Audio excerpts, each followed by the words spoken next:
શ્રીનિક આઉટરીચના banner હેઠળ બનેલા fun, fashion અને action packed Gujarati film S2G2 a romantic મિશનનું ધમાકેદાર ટ્રેલર અમદાવાદ ખાતે લોન્ચ કરવામાં આવ્યું. ફિલ્મની વાત કરીએ તો આ એક રોમેન્ટિક કોમેડી ફિલ્મ છે જેમાં હાસ્ય, એક્શન બધું જ છે.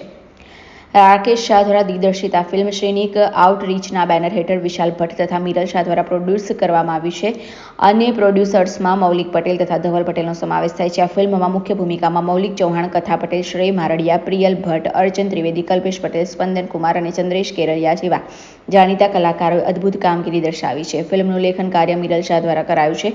ફિલ્મનું મ્યુઝિક જોય મહેતા દ્વારા આપવામાં આવ્યું છે અને જાવેદ અલી અને સંદીપ કુલકર્ણી જેવા ફેમસ બોલિવૂડ પ્લેબેક સિંગરે આ ફિલ્મના એક સોંગમાં પોતાનો અવાજ આપ્યો છે, જેમાં કચ્છના મનમોહક દ્રશ્યો જોવા મળશે. ફિલ્મના ગીતો કિરણ પરિહાર તથા શ્યામલ મુનશી દ્વારા લખાયા છે.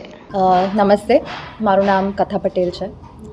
આ ફિલ્મ S2G2 એમાં મારા કેરેક્ટરનું નામ નિશિકા છે. નિશિકા એક ફેશન ડિઝાઇનર હોય છે.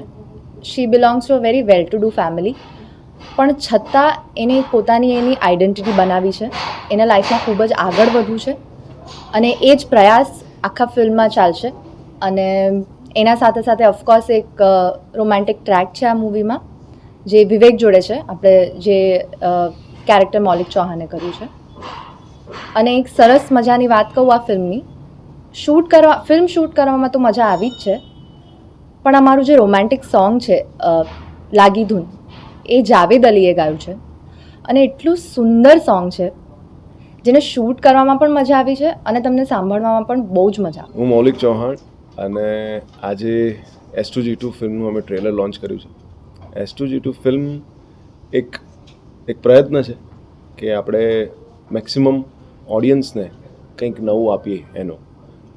ફિલ્મમાં પ્રયત્ન કરવામાં આવ્યો છે કે એક્શન સાથે સાથે સસ્પેન્સ સાથે સાથે એક સારી એવી લવ સ્ટોરી અને સરસ એવી કોમેડી પણ ઇન્ક્લુડ કરેલી છે. એટલે એમ કહી શકાય કે એક પ્રોપર મસાલા ફિલ્મ છે કે જેમાં ભરીને એન્ટરટેનમેન્ટ આપવાનો પ્રયત્ન કર્યો છે.